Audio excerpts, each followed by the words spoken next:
A typical white-collar engineer, Chan Yan, worked overtime every day until midnight. One day, his body couldn't bear the burden and he died. However, he transmigrated into a different world, gained a second life, and even became a prince. This place resembles Europe in the Middle Ages, where witches truly exist. And the magic is real. Magic is productivity. And he decides to save the witches and liberate productivity. Your Highness, wake up! Wake up! Yang Chen's ear heard an anxious shout. He suddenly opened his eyes and saw a huge square in front of him, filled with people. He immediately panicked and said, "Where is this? Am I not in a hurry to submit the manuscript tomorrow?" At this moment, an old man appeared in front of him, calling out to His Highness and urging him to quickly announce the verdict of the witch. At this moment, he realized he had crossed and was now the fourth prince of Grey Castle, Roland Wimbledon.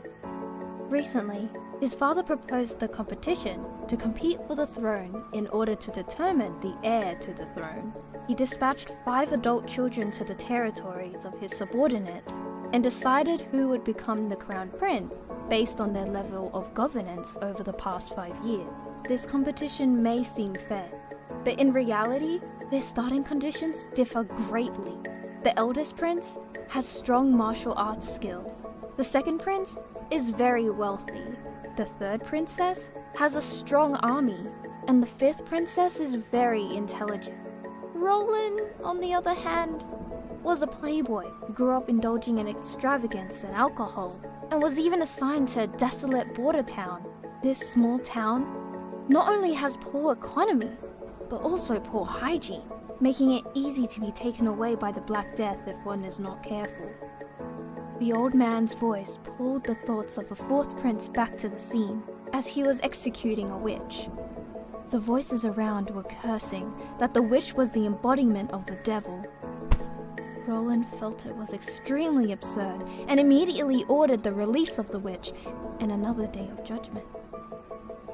After the ceremony, Roland arrived at the dungeon, and despite the obstruction of the chief knight Carter Lannis, he planned to meet the witch. Arriving at the witch's prison, Carter stood in front of Roland, shouting not to approach. Roland waved his hand to calm him down. Next, he asked the witch to tell him what had happened to her in the North Slope mines. The witch's face showed sadness and spoke slowly. Her name is Anna, and her father works in that mine, but is trapped due to a landslide. A miner wanted to take advantage of his belongings when his neighbor Mr.N arrived. The two of them were entangled, and Ansgar was about to be killed. In order to protect him, Anna's witch power suddenly awakened and set fire to the thief, killing him. Only then did a few people escape. After coming out, her father reported her as a witch, which was why she was arrested. The chief knight immediately shouted to execute her quickly. But Roland was calm and ordered Anna to show him the power of the witch. He took off the chain from Anna's neck and asked her to start performing. Anna's eyes immediately changed, and a circle of fire began to appear around her.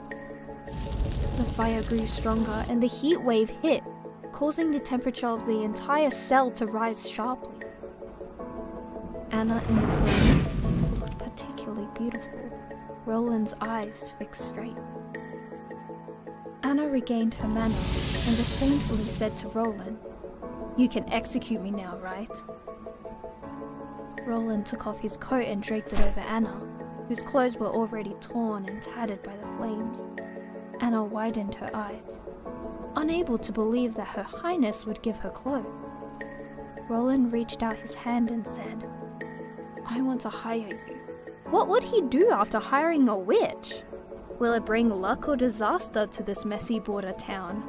Can Roland successfully secure the throne? Follow us and look forward to the next exciting commentary.